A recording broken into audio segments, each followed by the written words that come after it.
Pakikinig sa ating mahal na propeta, mga kapatid.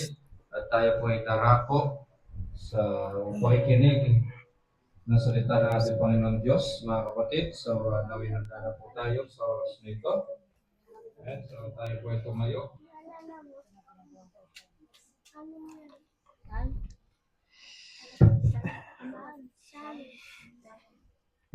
So, tayo po ay umawit, mga kapatid, para sa ating Panginoon Diyos.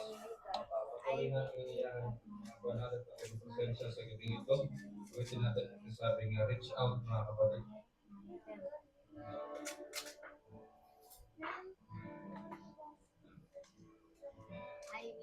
Reach out and touch the Lord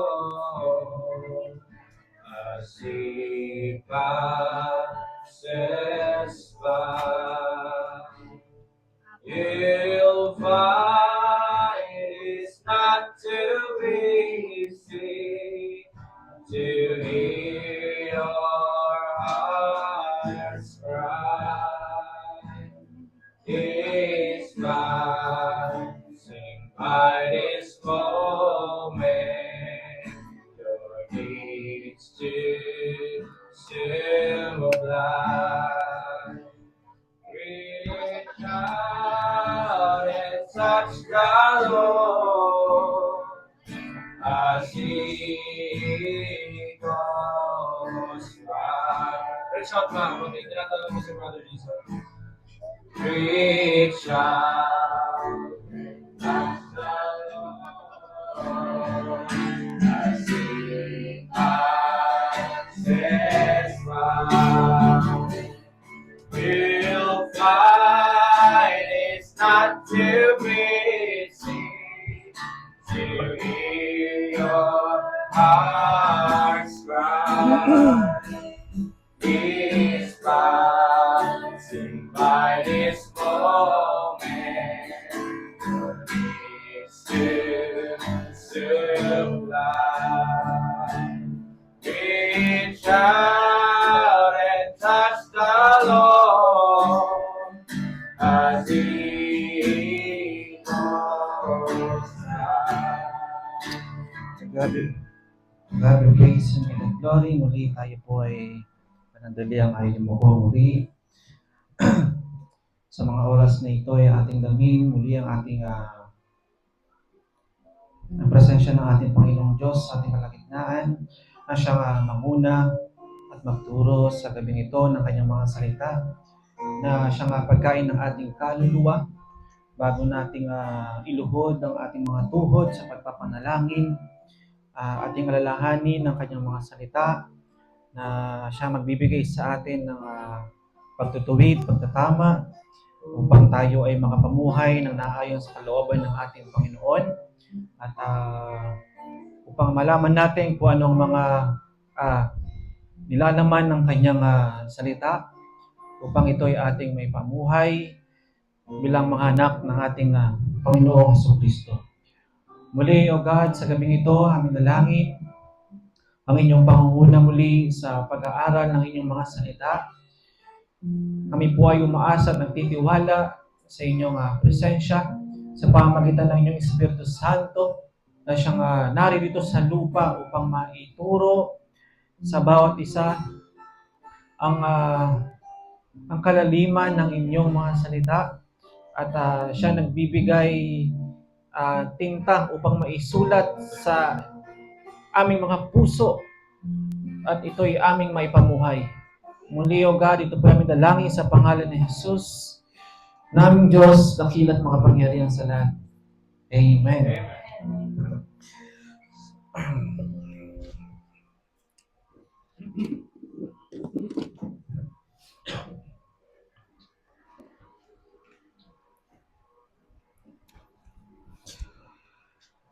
So muli mga kapatid, bago po tayo tuluyang magsiupo at bilang paggalang sa ating Panginoon, tayo po ay manatiling nakatayo.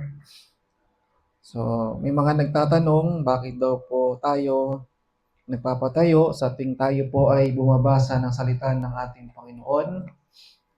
So, hindi lingid sa inyo mga kapatid, sa tuwing itinataas nga yung watawat ng Pilipinas, tama po ba? Tayo ay nagbibigay respeto o galang sa pamamagitan na kung tayo may ginagawa, tayo ay humihinto, inilalagay pa nga natin yung ating kanang kamay sa ating dibdib. Tama po ba mga kapatid? So, the same thing.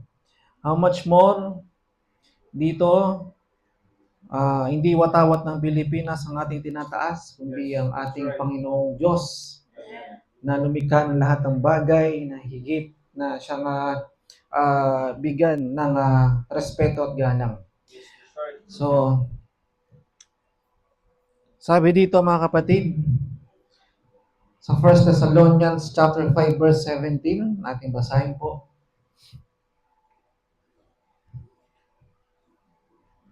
Sa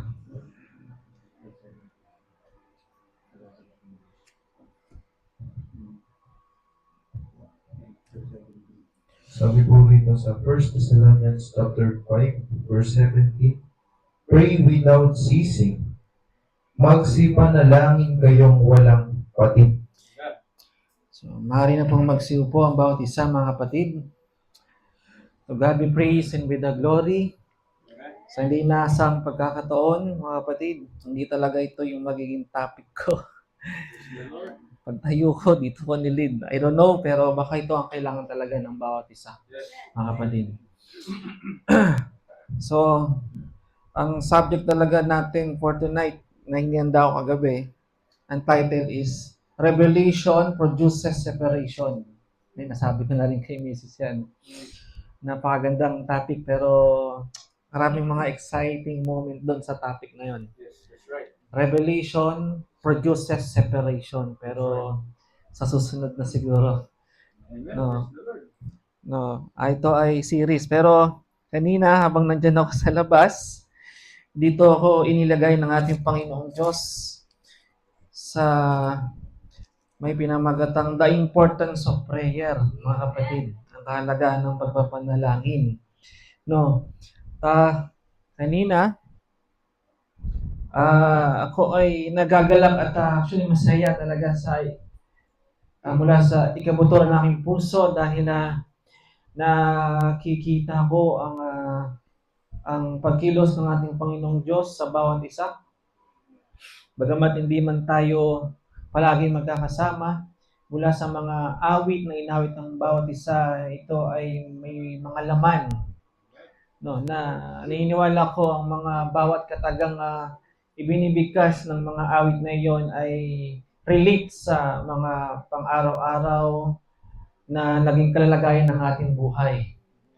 Na sa pamamagitan, actually sabi nga ng Bible sa Hebrews chapter 13 verse 15, by Him therefore let us offer the sacrifice of praise to God continually. That is the fruit of our lips, giving thanks to His name. So, ang mga awit na inyong iniaawit o inihahandog dito ay bunga ng inyong pagpapasalamat. Amen. Sa ating Panginoon, no, sa kabutihan ng kanyang buhay sa bawat isa. At bagamat di man tayo palagi magkasama, ako ay naniniwala na andyan ang Diyos sa bawat isa. Na anuman ang mga problema, trials, and testing ay inyong napagtatagumpayan. Amen? Sa tulong ng ating Panginoong Diyos. Sabi ng Bible, I can do all things through Christ who strengthens me. Tama ba mga kapatid? No. For without Him, we are nothing. Hindi natin kaya. Amen?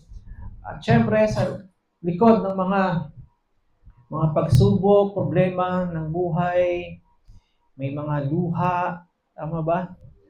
Na iniiyak natin, mas maganda kung ito ay higit natin iiyak sa ating Panginoon. Amen? At iluhod. No. Darating yung araw, yung mga luhang yan, mga kapatid, ay kung ating pinapahid o pinapahiran mga kapatid at ng bawat mahal natin sa buhay as sa pagpapakita ng comfort mga kapatid. Dating araw ang Diyos ang magpapahid ng mga luha sa ating mata. Amen. Tandaan ng kanyang comfort na anak, nagtagumpay ka. That is a tears of joy pagdating ng araw mga kapatid. No. So, tears of joy pagdating ng araw na talagang kagalakan na makapiling makasama ang ating Panginoon Diyos. Amen? So, sa gabing ito mga kapatid, sa di pagkakatagal, nais ko nang tumungo sa ating topic o pag-aaral ngayong gabi. So, ating ihanda ang ating mga puso at isipan sa pakikinig ng salita ng ating Panginoon.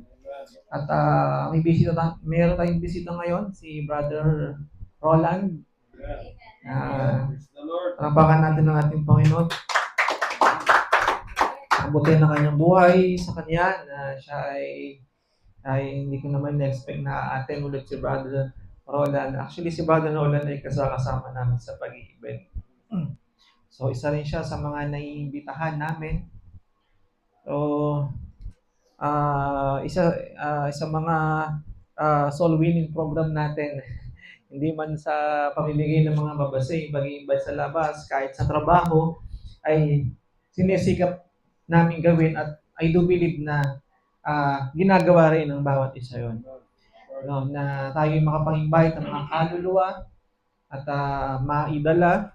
Sabi nga ng Bible, pilitin mong ipasok sila, sabi nga niya. No, at punuin ang kanyang bahay. No, lalo na sa panahon natin ngayon, mga kapatid, na halos pumapansin nyo, sa last age, halos katiting na lang yung liwanag na na makikita natin. Tama ba? Puro darkness na lang. At yung liwanag na yan, mga kapatid, no, tayo yan. No, nadilatnan ng kanyang salita na nagliliwanag sa sanlibutan. Naniniwala ba kayo mga kapatid? You are the light of the world. Tayo yan mga kapatid. So, kanina, binasan natin ng 1 Thessalonians. Tama ba mga kapatid? Na sinasabi doon, pray without ceasing. Na sa Tagalog ay, sabi doon, magsipanalangin kayong walang patid. Now, mga kapatid, hindi sinasabi ng talatang ito, na huwag tumigil sa pagpapanalangin. No. Kundi ay pagpapakita ng ugaliing manalangin. No. At doon sana, mga kapatid, ay walang maging patid. Ibig sabihin, sa lahat ng oras ay gugugulin mo ang oras mo sa pagpapanalangin. Yun ang ibig sabihin ko kanina. Amen? No, kasi sinabi ng talata pray without ceasing o magsipanalangin kayong walang patid. Ulitin ko, hindi ibig sabihin ng talatang ito na huwag tumigil sa lahat ng oras sa pagpapanalangin. No. Kundi ay pagpapakita ng ugaliing manalangin at naway walang maging patid. No. Sabi ng Bible, Jesus living as an example that he should follow. No. Sabi ng 1 Peter chapter 2 verse 21, yan ang nasusulat kung inyong babasahin mga kapatid. Mga halimbawa, mga kapatid, kung papaano niya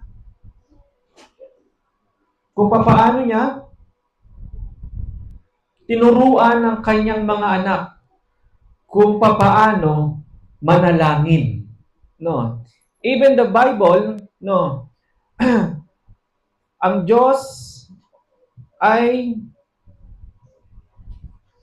tinuturuan tayo kung papaano manalangin. Tandaan natin yan, mga kapatid. No. Sabi ng Book of Matthew, chapter 6, verses 9 to 15. Kung kaya't, mga kapatid, bago natin tumbukin kung gaano nga po ba kaimportante ang pagpapanalangin, tuturuan muna tayo ng ating Panginoong Diyos kung papaano manalangin. Amen? No. Kasi, isa ito sa mga minaster ko, mga kapatid, kung paano manalangin. Na sa awa tulong ng ating Panginoon, actually, ilang beses nga akong kinorek, isa ito sa winokatan ko noon. Dahil tinuruan ako sa mga simpleng bagay na ito, mga kapatid, na hindi ko lubos sa kalain na, alam mo yon, akala mo okay na at tama, pero sa mga simpleng yon, malilit na bagay, ay hindi hinahayaan ng Diyos na makalagpas na hindi kanya maturuan. Kasi ang maliit na bagay, kapag ka hindi mo inayos, lumalaki. Tama ba? Ang problema. Kumbaga sa apoy, was na ang apoy ay umapoy, mga kapatid, yung maliit na yan ay maaaring kumalat was na hindi mo mapatay. Tama ba, mga kapatid? Kaya, sabi dito sa Book of Matthew chapter 6 verses 9 to 15, ito ay yung mga pagkakataong si Jesu Kristo ay naririto sa lupa. Sa kung saan, tinuruan niya ang kanyang mga alagad kung papaano manalangin. Tingnan niyo, mga kapatid. Ano ang sabi sa 9? Magsidalangin nga kayo ng ganito. So, malinaw, mga kapatid, na si Kristo ay nagturo sa kanyang mga alagad kung paano manalangin. Tama ba? Ano sabi dito? Ama namin na nasa langit, sambahin nawa ang pangalan mo. 10, dumating nawa ang kaharian mo. Gawin nawa ang iyong kalooban, kung paano sa langit, gayon din naman sa lupa. Yes, amen. 11, ibigay mo sa amin ngayon ang aming kakanin sa araw-araw. 12, at ipatawad mo sa amin ang aming mga utang. Gaya naman namin na nagpatawad sa mga may utang sa amin. 13, at huwag mo kami ihatid sa tukso, kundi iligtas mo kami sa masama. Sapagkat iyo ang kaharian at ang kapangyarihan at ang kaluwalhatian magpakailanman siya nawa. No. Sapagkat kung ipatawad ninyo sa mga tao ang kanilang mga kasalanan, ay papatawarin naman kayo ng inyong amang sa kalangitan. Sorry, hanggang ano lang pala siya. 13, tama ba? Hanggang 13 lang. Now, kung titingnan niyo, mga kapatid, sa pagpapanalangin ay ang Diyos ay nagturo o tinuruan niya ang kanyang mga alagad. At kung inyong sisipiin, mga kapatid, ay may pattern na sinusunod. Yes, that's right. Tama ba, mga kapatid? Lagi niyong dadandaan, mga kapatid, may mga panalangin, may mga panalangin accurate lamang sa anumang kalalagayan. No. Halimbawa, mayroong panalangin sa paggising ng umaga. Mayroong mga panalangin bago matulog. May mga panalangin bago kumain. May mga panalangin bago umalis. Yes, that's right. Tama ba? May mga panalangin pagpapagaling sa mga may karamdaman. May mga panalangin, ano pa? May mga panalangin pagpapatawad sa mga kasalanan. So, isa yung sa mga dapat natin matutunan. Amen? Patulad kanina, doon sa nabanggit natin, kung paano tinuruan ng ating Panginoong Diyos ang kanyang mga alagad, may pattern, mga kapatid. Yes, that's right. Amen? No, hindi sa lahat ng pagkakataon, halimbawa, kakain kayo, tapos yung panalangin mo, pang closing prayer. That's right. O halimbawa, kakain kayo, yung prayer mo, na dapat para sa pagkain lang, tama ba? Pati yung mga pang-araw-araw na ginagawa mo, isinama mo na rin. Tama ba, mga kapatid? Isa yan sa mga pagkokorek na kinorek sa akin ng ating Panginoong Diyos.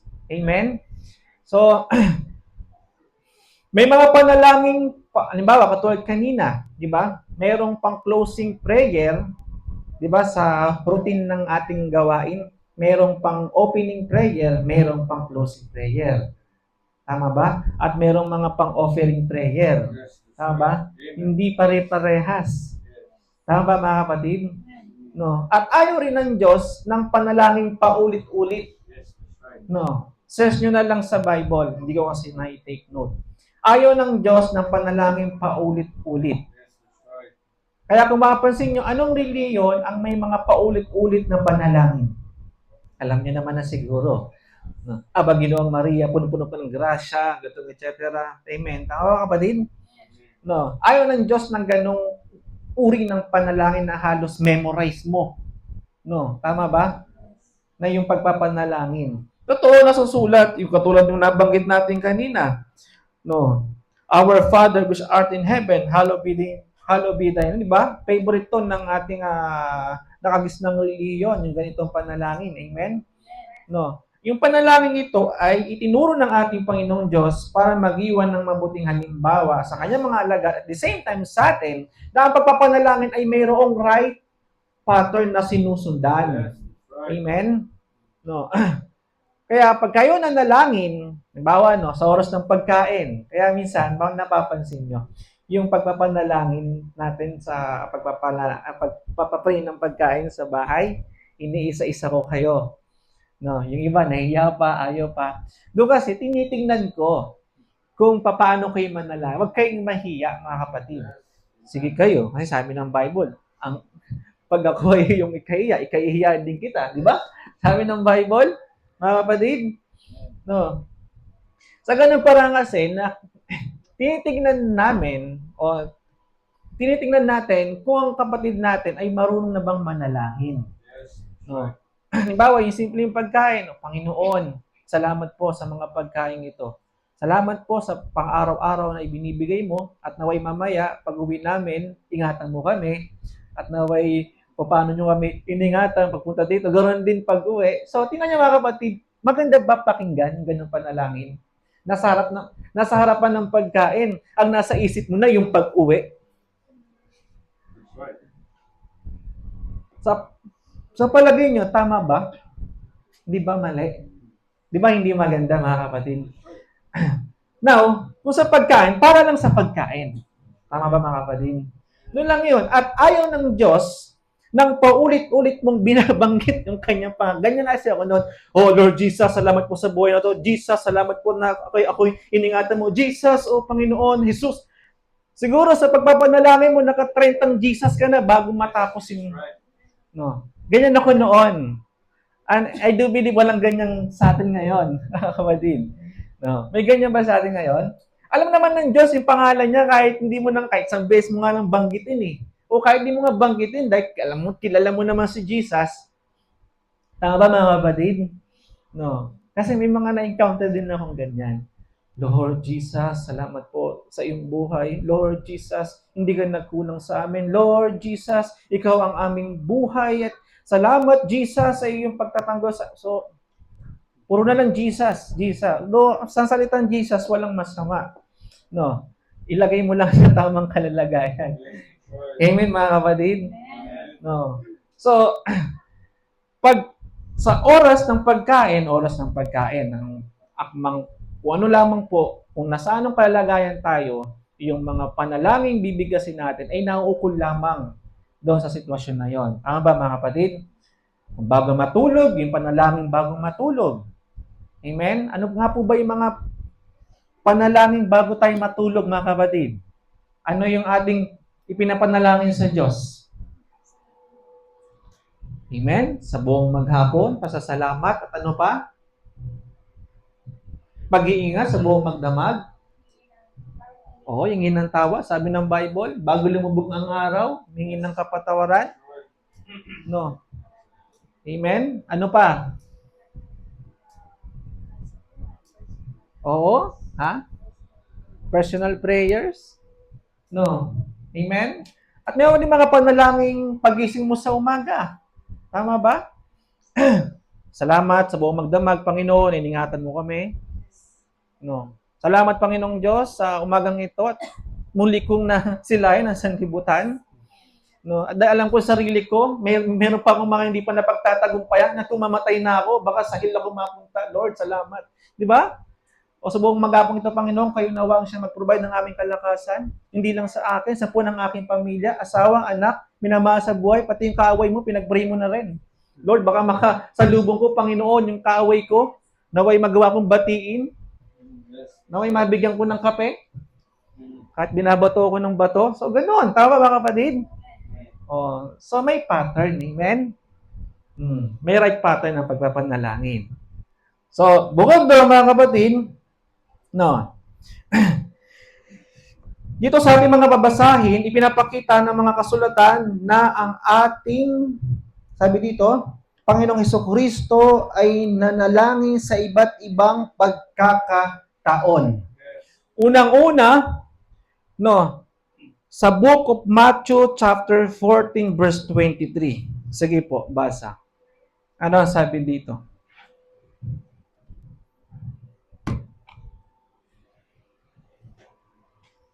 Sabi po rito sa Matthew 14, verse 23.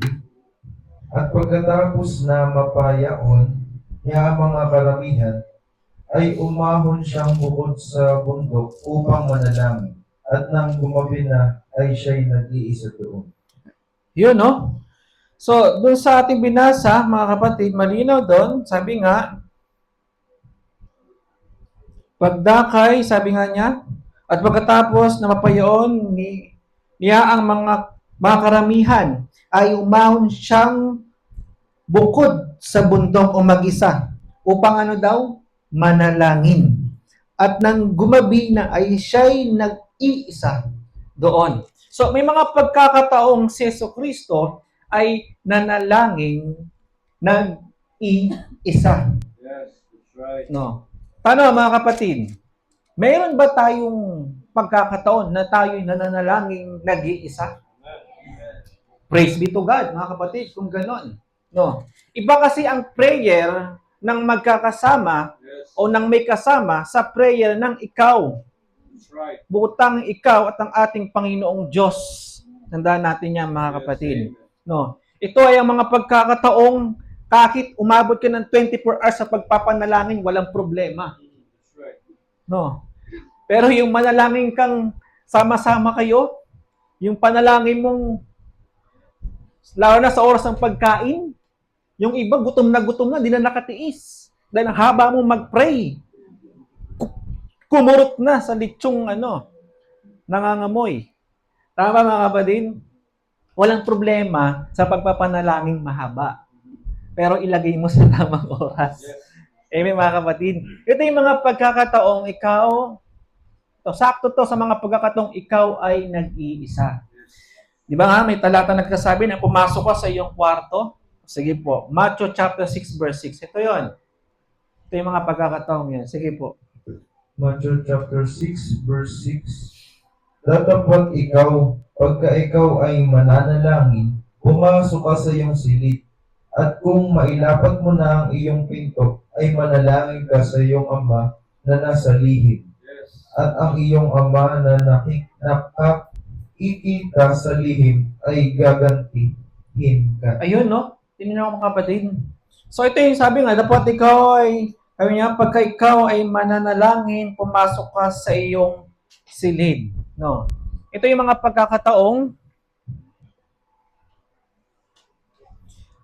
pagkakataong mananalangin na ikaw ay mananalangin mag-isa. Amen? Kaya kung mapapansin nyo, doon sa binasa natin kanina, no, si Kristo daw ay pumaroon sa bundok na nag-iisa. Tama ba, mga kapatid? Wala siyang ibang kasama. No, bukod tanging siya at ang ating Panginoong Jesucristo. Amen? Kaya ako, minsan, bagamat mayroon kaming pagkakataong kami ay nananalangin ni Mrs. na magkasama, bukod doon, mayroon siyang time na siya lang mismo ang nagpe-pray. No, at ako ganun din. No. May mga pagkakataong hindi ko siya kasama sa pagpapanalangin because I want to talk God na ako lang. Gusto kong ma-experience yung ganong kalalagaan. Ang sarap, mga kapatid. Tama ba, mga kapatid? Na-experience nyo rin ba? Na between you, siyempre, pag tayo nananalangin, wala naman tayong ibang kausap doon, kundi ang ating Panginoong Jesucristo. Tama, mga kapatid? Kausap mo ang Diyos na siyang lumalang ng lahat ng bagay. Na siyang naglikha sa iyo. At ang Diyos ay tumutugon sa panalangin. Tama ba, mga kapatid? Tanda natin, God is everywhere. No? Ang Diyos ay naririyan o ang kanyang tinig ay nasa kanyang mga banal, sabi sa Psalms. So, bawat salitang iyong bibigkasin ng Diyos ay nakikinig. At bago pa nga doon natin bigkasin, ano man yung mga ibig natin, ito po ay kanyang nalalaman na. Alam niya na, mga kapatid. No. Pero bagamat alam niya na, gusto niyang ikaw mismo ay magsabi sa kanya. Sabi ng Jeremiah chapter 3 verse 33, tumawag ka sa akin at ipapaalam ko sa iyo ang mga bagay na hindi mo na lalaman. Amen? Gusto ng Diyos na ikaw mismo ay lumapit sa Kanya at idulog sa Kanya ang lahat ng iyong nais. Amen, mga kapatid? No. At hindi lang, syempre, sa mga pagkakataong papasok ka sa iyong kwarto. May mga pagkakataong nananalangin tayong bago umalis. Tama ba, mga kapatid? No. May mga pagkakataong nasa daan tayo, mga kapatid, nananalangin din tayong, bagamat may mga tao sa paligid natin, nananalangin tayong wala tayong ibang kasama, kundi ikaw lang, tama ba kapatid, at ang Diyos. Halimbawa, pupunta ka sa isang lugar, Lord, naway ingatan mo ako, gabayan mo ako, kung paano mo ako iingatan sa pag-alis ko, kung ginawa sa pag-uwi ko. Amen, mga kapatid. Oh. Now, bukod sa may mga pagkakataong siya ay nanalangin ng mag-isa, may mga pagkakataong siya ay nananalangin, may mga kasamang tao. Yes, that's right. Tama, mga kapatid? Minsan, malakas lang yung loob nating manalangin pag nag-iisa tayo eh. Tama ba? Pero kapag kami mga ibang tao na, nagtuturuan pa, Brad, ka na pre, ikaw na. Sis, ka na. No. Sis, ka na pre. Diba? Tinan nyo?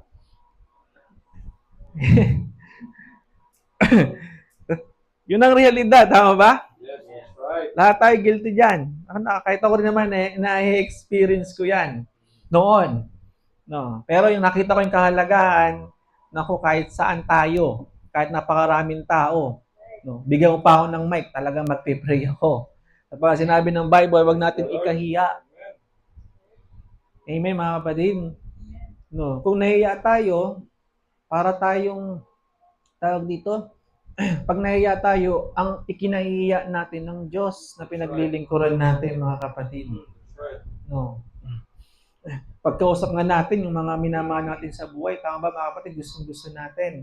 Gustong-gusto nating ikinikwento sa iba. Tama ba, mga kapatid? How much more yung Diyos nakakausapin natin, ikahihiya mo. Wag, mga kapatid.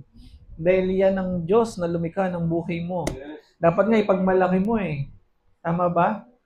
Dahil yung ibang hindi nila nagagawa ang manalangin. Tama ba? Lalo na sa harap ng mga tao. Amen? Sample. Mga kapatid. John chapter 12 verses 27 to 30. Si Kristo ay nanalangin, may mga ibang tao na nakakasama. Sige po. Sabi po rito sa John chapter 12 verses 27 to 30. Ngayon ay nagugulong ana ng aking kaluluwa. At ano ang aking sasabihin? Ama, iligtas mo ako sa oras na ito. Ngunit dahil dito ay naparito ako sa oras na ito. Ama, luwalhatiin mo ang iyong pangalan. Dumating nga ang isang tinig na mula sa langit na nagsasabi, niluwalhati ko na at muli kong luluwalhatiin. Amen. 29. Sige po. Ang karamihan ngang nangaroroon at nangarinig ay nagsipagsabing umulog. Sinabi ng mga iba, isang anghel ang nakipag-usap sa kanya. Amen. 30. Sumagot si Jesus at sinabi, ang tinig na ito'y hindi dumating dahil sa akin, kundi dahil sa inyo. Amen. Now, yun nyo mga kapatid, si Kristo ay nanalangin, may mga kasakasamang ibang tao. Tingnan niyo mga kapatid. So, isa ito sa mga halimbawa na dapat nating ugaliin. No? Na tayo ay manalangin kahit mayroong ibang mga taong nakakakita.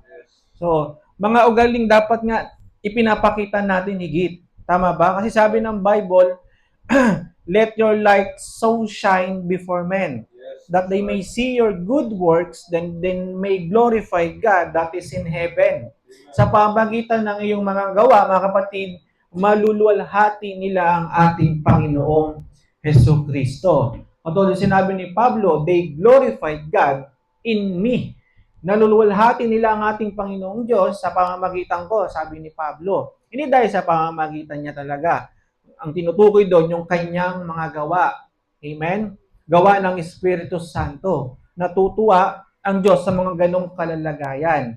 Tingnan nyo, dahil sa mga ganong kalalagayan, nakakapagbigay pa nga tayo ng mga halimbawa sa iba, which is sa panahon natin ngayon, ay unti-unti ng talagang naglalaho yung mga ganong uri ng ugaling bago nga lang kumain. Tama ba? Dapat manalangin.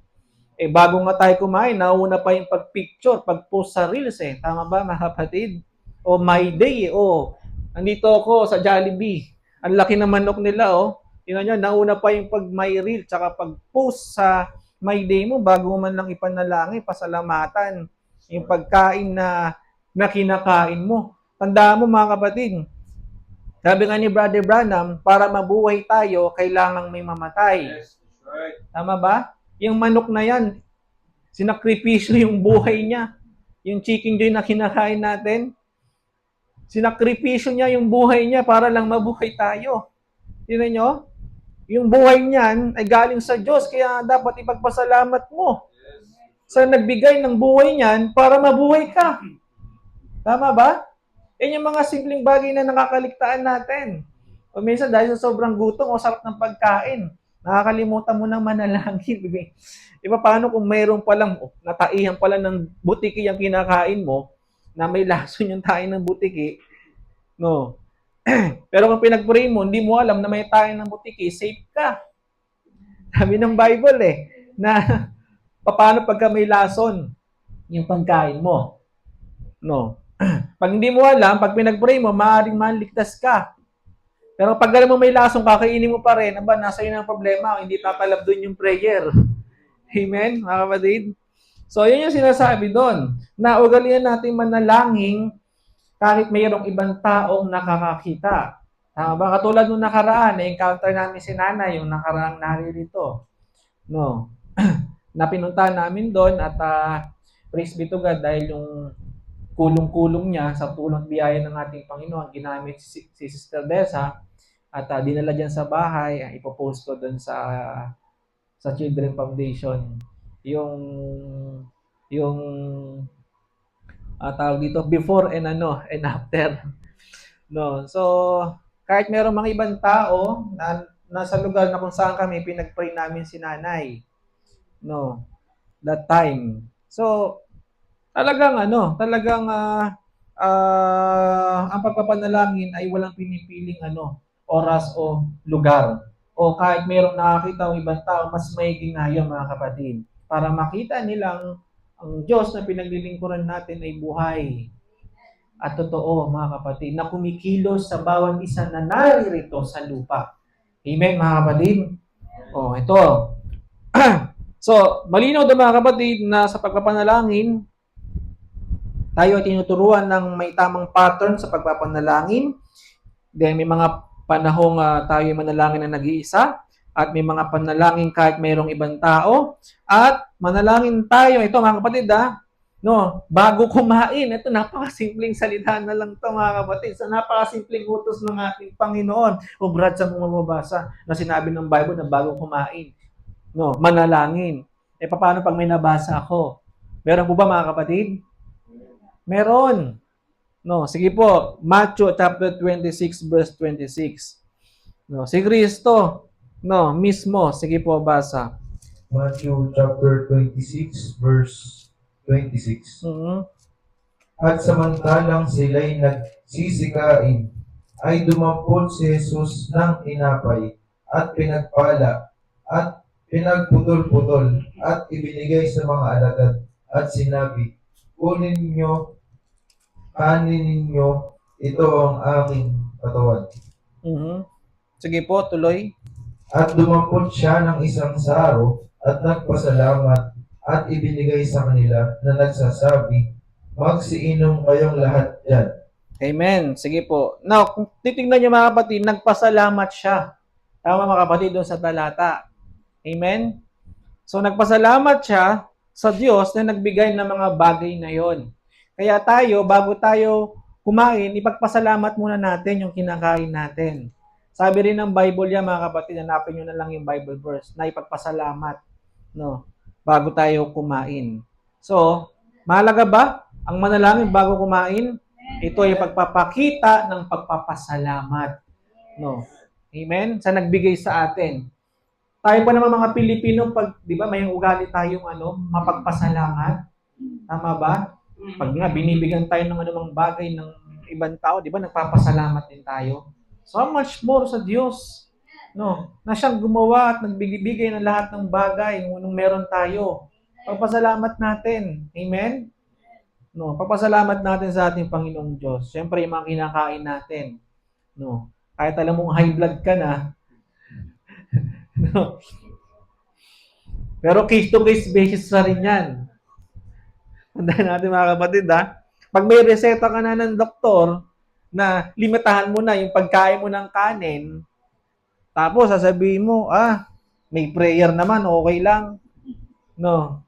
Iingatan tayo ni Lord. Tandaan nyo, nasa tao o nasa Diyos ang hawa, nasa tao ang, alam nyo na mga kapatid, nasa tao ang gawa. Ako minsan, lalo na pag masarap yung pagkain, kahit ako man, wala akong disiplina sa pagkain. Lamon. Bahala na. Meron namang pagka mamantika, meron namang tinatawag na, anong tawag doon? Juice. Pineapple juice. No. Tapos magrereklamo ako sa ng bato ko. Kasalanan ko rin naman. Ako pa nag-lead ng prayer, no, doon sa pagkain namin. So, minsan, babanggitin ko pa sa pagpipray, Lord, tanggalin mo yung mga ingredients meron dito. Nagkakasama. Pero, alam mo naman may masama doon at negative na sa katawan mo. Tingnan niyo mga kapatid, pwede ka naman kumain, pero light lang, moderate. Kaso nga lang, yung moderate na yan, huwag mo namang araw-arawin. Tama ba? Walang kwenta. Pag inaraw-araw mo yan, walang pinagkaiba yan sa baldeng walang laman na tubig. Ngayon, para mapuno o malagyan ng tubig, minamayat-maya mo ang paglagay ng tubig. Tama ba mga kapatid? Hanggang sa mapuno. So, ganun din yon. Yung moderate na yan, kung inaraw-araw mo, may ipon yan. Tama ba mga kapatid? At tandaan nyo rin, sa Garden of Eden, one word lang. Tama ba? One word lang ang ginawang paraan ni Satanas para madaya ang tao. Amen? Kaya hanggat maaari, pag bawal na,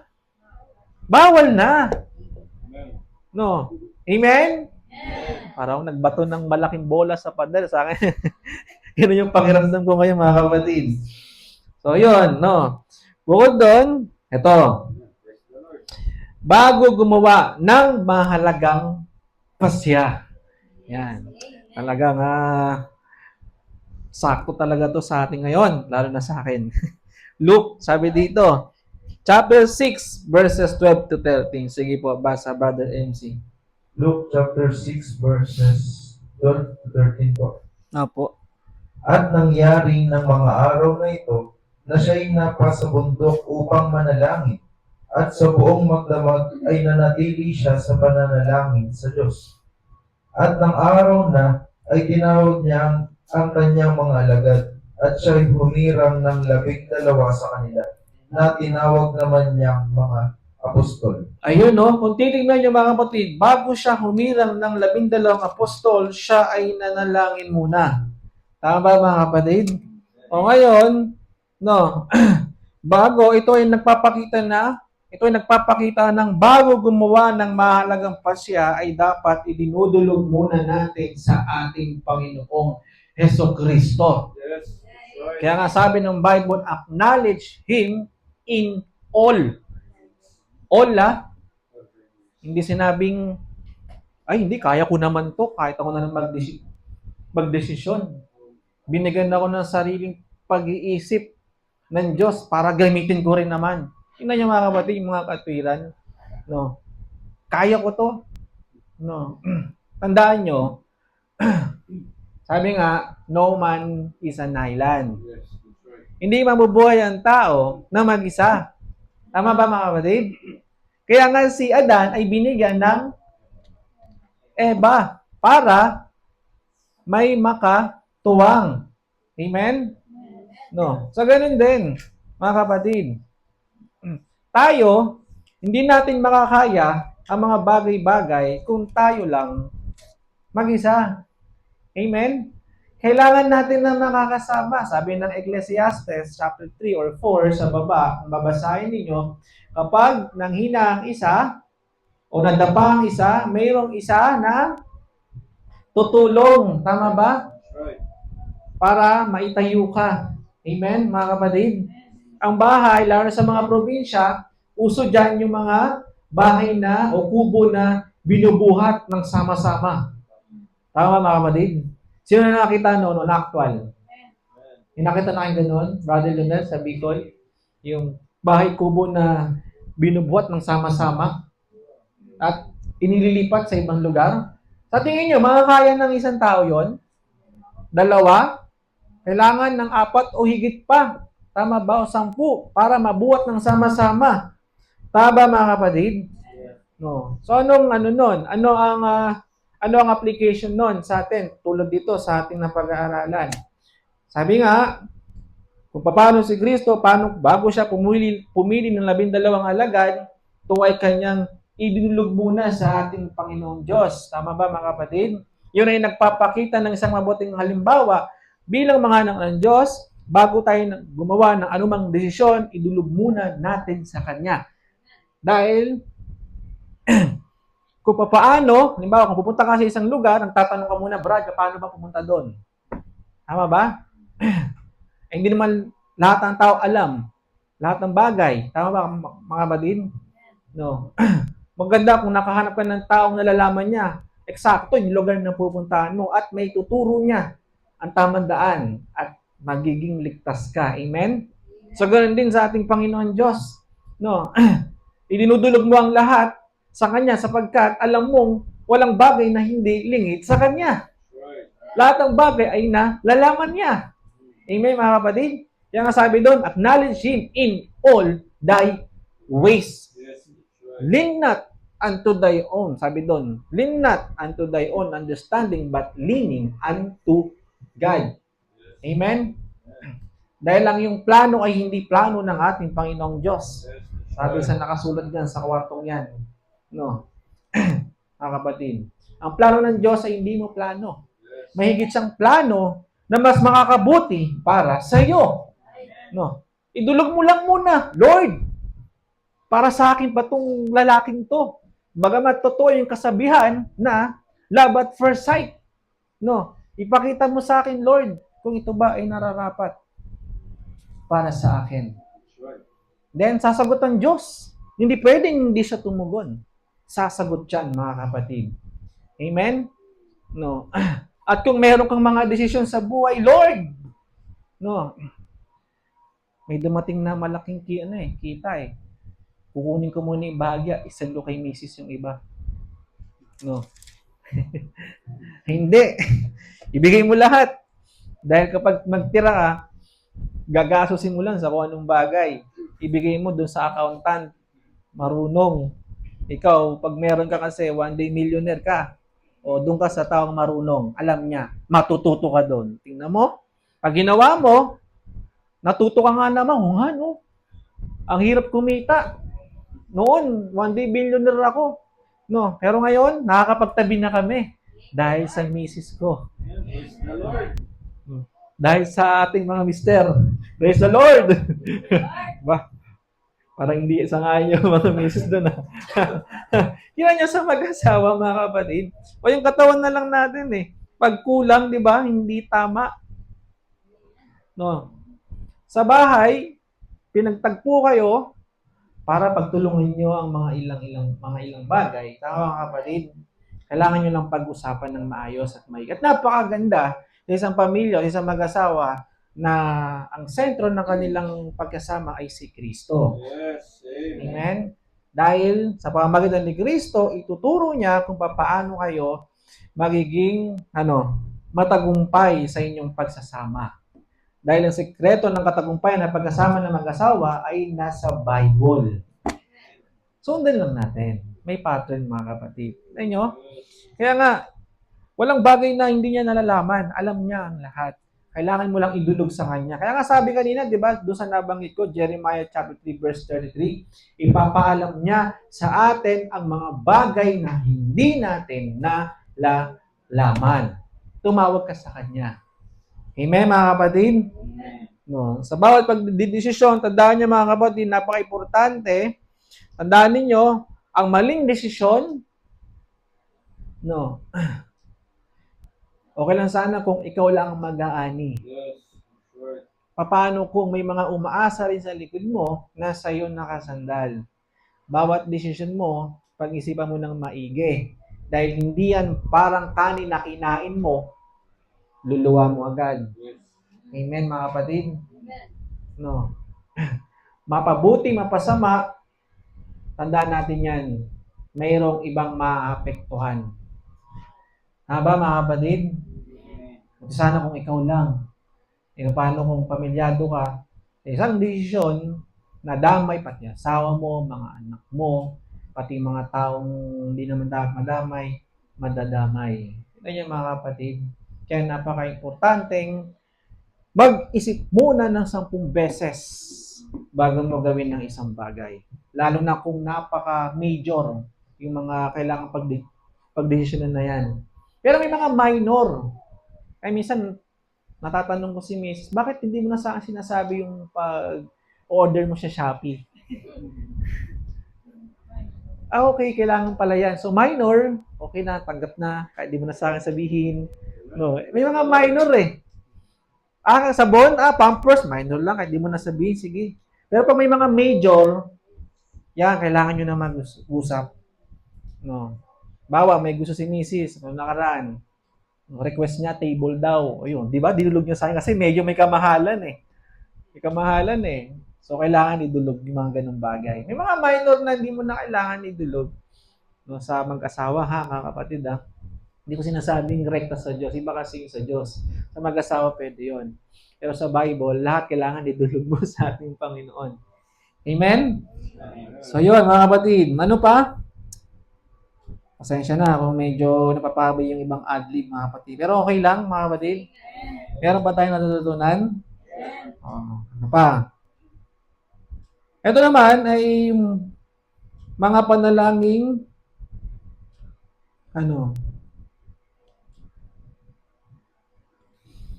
upang matupad ang kalooban ng Ama. Sige po. Matthew chapter 26 verses 36 to 44. May kabahanan ng konti. Sige po. Matthew chapter 26. Verses 36 to 44. Sabi ko rito, 36. Na magkagay dumating si Jesus na kasama sila sa isang tao na tinatawag na Getsemani. At sinabi sa kanyang mga alagad, magsiupo kayo rito samantalang ako'y pumaparoon doon at manalangin. 37. At kanyang isinama si Pedro at ang 2 anak ni Zebedeo at nagpasimula siyang namanglaw at ng lumong totoo. Amen. 38. Na magkagay, sinabi niya sa kanila, namamanglaw na lubha ang kaluluwa ko hanggang sa kamatayan. Mga tira kayo rito at makipagpuyat sa akin. 39. At lumakad siya sa dako paroon at siya'y nagpatira pa at nanalangin na nagsasabi, Ama ko, kung baga maaari ay lumabas sa akin ang sarong ito. Gayon may huwag ang ayon sa ibig ko, kundi ang ayon sa ibig mo. Yes. 40. At lumapit siya sa mga alagad, at sila'y kanyang naratnang nangatutulog, at sinabi kay Pedro, ano, hindi kayo maaaring makipagpuyat sa akin ng isang oras? Kayo'y mga puyat at magsipanalangin upang huwag kayong magsipasok sa tukso. Ang espiritu sa katotohanan ay may ibig, datapwat mahina ang laman. Amen. Muli siyang umalis na bilang ikalawa at nanalangin na nagsasabi, Ama ko, kung di mangyayaring makalampas ito, kundi inumin, mangyari nawa ang iyong kalooban. At siya'y nagbalik na muli at naratnan silang nangatutulog sapagkat bibigatan ang kanilang mga mata. 44. At muli niya silang iniwan at umalis at nanalangin bilang ikatlo na sinabing muli ang gayon ding mga salita. Amen. Now, kung titignan niyo mga kapatid, dun sa mga talatang ating binasa, o binasa ng ating kapatid na si Brother MC, ito yung mga panalangin upang matupad ang kalooban ng Ama. Amen? And there is a time din, mga kapatid, no, kailangan natin idulog sa ating Panginoong Diyos ang mga bagay-bagay na pinagdadaanan natin sa buhay. Katulad ni Kristo, mga kapatid, naway ang kalooban ng Ama ang siyang matupad. Amen, mga kapatid? Kasi may mga bagay ang tao na yung tinatawag na self-will na kung tawagin o yung self-righteous statement. No. May mga ganyang nature ang tao na minsan, mga kapatid, bagamat okay, maganda, pero sa kalooban ng Ama o ng ating Panginoong Diyos ay hindi pala maganda. Halimbawa, katulad ni Pedro, di ba? Nakaraang nabanggit na rin natin nung akmang huli na si Kristo, hindi ba? Ano sabi ni Pedro? Dadaan na muna sila sa aking bangkay o Panginoong Jesus. Tama ba? Pero anong sabi ni Kristo kay Pedro? O Satanas, lumayas ka dyan. Maganda ba ang kalooban? O maganda ba ang hangarin ni Pedro na ibigay niya ang sariling buhay niya kay Kristo? Maganda, mga kapatid. Tama po ba? Maganda. Ang tanong, yun po ba ang kalooban ng ating Panginoon? Hindi. Dahil kailangang matupad kung ano ang nasusulat. Tama, mga kapatid? Para ma-fulfill na kailangan mahuli si Kristo, no? Kailangan siya ay mapahirapan, mabayubay sa krus ng Kalbaryo at mamatay, hindi lang para kay Pedro, para sa lahat ng tao. Tama ba, mga kapatid? Maganda yung kalooban ni Pedro eh. No. Eh noon kasi si Pedro, pasaway talaga. No. Kaya ilang beses siyang nasaway o na-rebuke ng ating Panginoong Jesucristo. No. Amen? So, ganoon din mga kapatid, kailangan natin idulog sa ating Panginoong Diyos ang lahat. Kung ito po ba, Panginoon, tama po ba ito? Itong gagawin ko? Lord, bigyan mo ako ng tanda o sign. Lord, mangusap ka sa akin. Ibibigay niya naman eh. Amen? Ang kaparaanan kung yun po ba ay kalooban ng ating Panginoong Diyos o hindi. Amen, mga kapatid? O ito pa, maging sa kamatayan ng tao, mga kapatid. O natin, alam nyo ba? Kailangan nating manalangin. Even Christ, siya ay nanalangin bago siya mamatay. Ako nga, ito best experience ko. Nung ako'y galing sa Saudi Arabia. Bakasyon lang, pauwi ako dito. Hindi ko naman alam na may bagyo pala sa Pilipinas. Naku, yung eroplano, talagang akala mo mahuhulog. Andito na kami sa Pilipinas, nagpapaikot-ikot na lang pala siya sa ere. No, kasi naghahanap ng tiyempo. Sa lakas ng hangin, hindi pwede basta-basta lumapag ang eroplano sa baba, mga kapatid. Or else, pag pinilit niya, baka tangayin yung malaking eroplano ng Saudi Airlines, yung doon ako nakasakay, malaking eroplano siya. O lahat ng tao madisgrasya. Alam niyo ba, mga kapatid?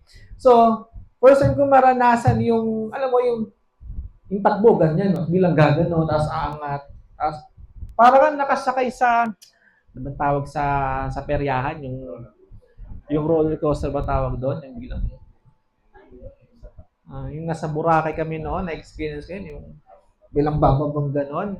Grabe, parang naiiwan yung kaluluwa ko sa taas. Nung alam niyo ba, napapray ako noon. Sabi ko, Lord, kung time ko na, forgive me, patawarin mo ko, Panginoon, sa aking mga anumang nagawa kong pagkakamali. Napapray talaga ako noon kasi talagang ang lakas ng bagyo. Tapos yung aeroplano, akala mo mahuhulog dahil sa lakas nga ng hangin. Talagang ramdam mo eh. Talagang gumaganyan yung aeroplano, nakikipaglaro ba sa hangin. Tapos yung mga bata sa likod ko, alam niyo ba? Tawa na ng tawa. Na siguro pakiramdam nila, naglalaro lang.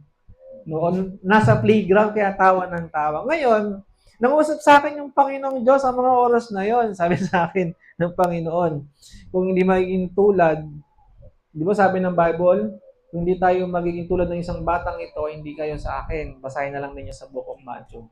O hindi kayo makakapasok sa karya ng ating Panginoon. Kasi ninyo yung mga bata. Ang nature ng bata, they are totally dependent ba? Sa kanilang mga magulang. Tama mga kapatid, pansin niyo mga bata, wala silang anumang alalahanin na iniisip. Pagkain, tama mga kapatid, susuotin, kasi alam nila mayroong magpo-provide. Tama ba? Well, pinaisip sa akin ng ating Panginoong Diyos, huwag kang matakot. Huwag kang mag-alala. Kung time mo na, maging tulad ka sa mga batang parang walang inaalala, doon sa akin ipinaisip ng ating Panginoong Diyos, nung si Kristo ay nasa bangka, kasama yung kanyang mga alagad na si Kristo natutulog lang. So, ibig sabihin, nagmaala Pedro din ako noon, that time, na natatakot. Kasi si Pedro ang gumising kay Kristo eh. O guro, mamamatay kami. Yun yung mga kapatid. So, sabi ko, thank you Lord. Dahil sa mga ganong sitwasyon ng Diyos, ano mo yun? Nangungusap. Nangungusap ang Panginoong Diyos sa bawat sitwasyon. Nature, sabi ni Brother Branham. Yan, sa mga ganyang kaparaanan. So, even Christ, bago siya mamatay, sabi niya sa Luke chapter 23, verse 34, Ama, patawarin mo sila sapagkat hindi nila nalalaman ng kanilang ginagawa. Tingnan niyo mga kapatid. Nag-pray siya. Luke chapter 23, verse 46, sabi dito, Ama, sa iyong kamay ay ipinagtatagubilin ko ang aking espiritu. Tingnan niyo mga kapatid. Paano pag bilang kang binangga? Hindi ka na nakapag-pray. Paano yun? Siyempre, case-to-case basis yun. Naiintindihan naman ng Diyos yun. Ang importante, nasa Diyos ka na bago ka nabangga. Amen? Tumanggap ka na. Amen, mga kapatid? Last 3 verse, mga kapatid, para magtapos na tayo. Hinahaba ko lang kasi hanggang alas 2 pa tayo eh. Amen? May nag-amen ah. Amen. Ngayon, sabi ng Matthew chapter 21 verse 22. Sige po. Dito na itinuro ni Kristo ang mga kahalagaan ng pagpapanalangin. Sige po. Sabi po rito sa Matthew 21 verse 22. At lahat ng mga bagay na inyong hihingin sa panalangin na may pananampalataya ay inyong tatanggapin. Amen. Naniniwala ba kayo doon, mga kapatid? Amen. Na kapag ikaw ay nanalangin, isipin mong tinanggap mo na. Yes, that's right. At kung hindi man, may perfect time. Maghintay ka lang. At kung hindi mo man natanggap, baka hindi para sa iyon. Mayroong much better para sa iyo. Tatlo yung mga kapatid. Kapag may mga hinihiling tayo sa Diyos, baka na-traffic lang, may perfect time. Amen, mga kapatid? O di kaya, hindi para sa iyo. Yes, that's right. Tama mga kapatid? Hindi para sa iyo. Isipin mo, ano man ang ating idinadalangin, ito'y ating na-receive na. Mark 11, chapter 24, verse 26. Ano sabi doon? Mark chapter 11, verses 24 to 26. Sabi po rito sa Mark 11, chapter 24 to 26.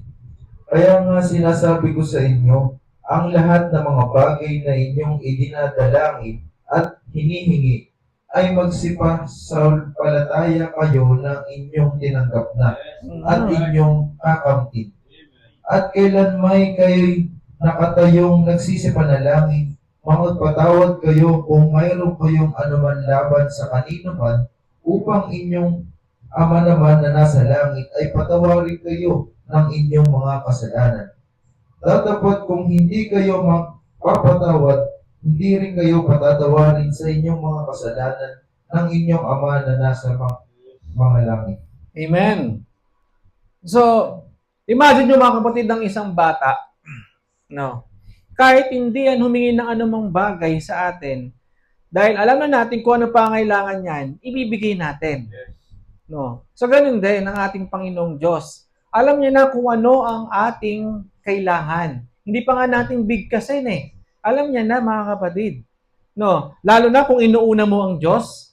Sabi ng Bible, seek ye first the kingdom of God. No? And His righteousness. And all these things shall be added unto you. Tama ba? Yung sinabi ko? Seek ye first the kingdom of God and His righteousness. And all these things shall be added unto you. So, may mga panalangin kahit hindi natin idulog, no, kusa niyang ibinibigay. No, amen? Kasi alam niya kung ano ang pangangailangan ng bawat isa, katulad ng isang bata. Kahit hindi yan magsalita, dahil alam natin kung anong pangangailangan yan, ibibigay natin. Tama ba mga kapatid? So, ganun din. No, so, may mga bagay na pag tayo ay humiling, no, sampalatayaan mong ito ay iyong natanggap na. Amen? Napakasarap noon, mga kapatid. At syempre, baka magtampo kayo sa Diyos, baka sabihin nyo, o sabi ng Bible verse, tinanggap na, pero bakit ngayon wala pa? No, tandaan din natin, mga kapatid, always read between the line, no? So, kumbaga, tulad sinabi ko kanina, baka late lang, no, may perfect time, hindi kaya kung hindi binigay, hindi para sa iyo. Yes, that's right. No. At tandaan mo, alam ng Diyos kung ano ang best para sa iyo. No. At makontento ka kung ano 'yon. Kasi alam ng Diyos, no, mula sa mga bagay na nakakamtam natin, ay hindi tayo mapapahamak. No. Kasi may mga taong pinagkalooban, kasi ninyo, umangat lang ng konti, no, nagka-blessing na ng konti, nagbago na ang ugali. Tama ba mga kapatid? No. Nagbabago. No. Pag pinilit mo talaga ang isang bagay, actually, binibigay naman ng Panginoon eh. Pero may consequences. No. Hindi sa'yo binibigay kasi alam ng Diyos na pag dumating yung araw, pag ibinigay niya sa iyo to, malalayo ka naman sa kalooban niya. Tama ba? Magmamataas ka. Magiging labang ka sa iba. At ikakapahamak mo. Mas magandang nasa ganyang kalalagayan ka na lang. Dahil alam ng Diyos na magbabago yung ugali mo. Malalayo ka sa Kanya. Pero may mga taong matigas talaga ang ulo. Ano? Tama ba mga kapatid? No. Makontento tayo kung anong meron. At kung hindi man natin nakantam, may perfect time, hindi kaya para sa atin. Hintayin natin yung para sa atin. Amen? Kasi may mga bagay na, sabi nga ng Bible, but if a man, sabi nga, kung makantam man niya lahat ng bagay, mayroon sa libutan. Amen? So, pumarito tayo dito sa mundo nang walang anumang bitbit, aalis din tayo dito sa mundo nang walang anumang dadalhin. Tama ba? Iiwan natin lahat. Anumang yaman meron tayo. O kung anumang mga responsibilidad meron tayo sa buhay. Iiwanan natin lahat ng yan. Huwag natin i-focus ang ating sarili sa mga ganyang bagay. Sa halip sekundarily lamang yung mga yan. No, pinagpala ka, no, sa ganitong bagay, double blessing ng ating Panginoong Diyos yan. Pero may mga taong may mga taong tawag dito, pinagkalooban ng ating Panginoon, tulad ko. Sa totoo lang, mga kapatid, sa biyaya ng ating Panginoong Diyos, no, tinuturuan niya ako sa po ng aking pamilya kung papaano ibalik ang anumang blessing na tinatanggap namin sa buhay. No? Hindi kami yung makasalili na after kami pagpalain ng ating Panginoong Diyos, sinasarili lamang po namin anong blessing meron kami. Minsan nga, kung walang-wala na, pero nagagawa pa namin tumulong, mga kapatid.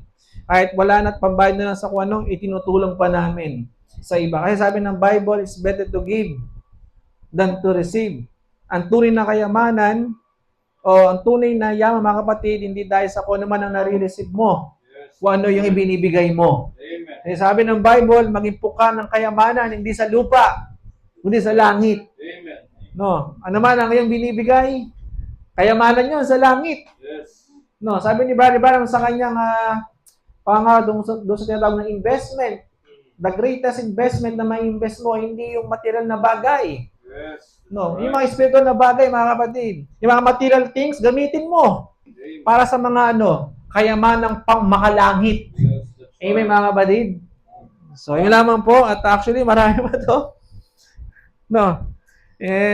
Naway, maituro ko to sa susunod. Naway, sa next prayer meeting siguro. No. So, meron po tayo natutunan, mga kapatid. Ayun. Ito yung mga ganitong bagay na dapat, alam mo yun, napasin ko rin kasi, yung mga ilang nakakaligtaan tayo na dapat kailangan din natin ituro, yung mga simpleng bagay, tama ba? Tulad nito, na pagdating sa pagpapanalangin ay meron palang right pattern ng Diyos. May pagpapanalangin, kailangan manalangin kang mag-isa. Yes. May mga panalangin, may mga ibang taong makakita at may mga panalangin hindi ko lang nabanggit sa susunod yun. Sama-sama, may panalangin sama-sama Tama ba? No. So yun lamang po mga kapatid at ito yung aking ibinabalik na sa ating kapatid na si Brother Dave. To God be praised and to God be the glory. Palakpakan natin ang ating Panginoon Diyos.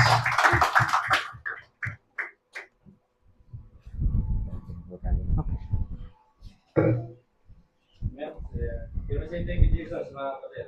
Thank you, Jesus. Ang kwento ng Pada. So, mensahe natin po yun. Amen. Thank you, Lord. Amen. So, tuloy tayo mga kapatid. Sa ating pagpupuri muli sa ating Panginoon. Amen. So, inanyang kumbatisal na tayo po ay tumayo. At tayo po ay umawit ng ikalakad. Isang pa sa ating mga puso para sa ating Panginoon Diyos. Ulitin ko natin sa ating word today po, mga kapatid. At sunod po natin yung song number 139.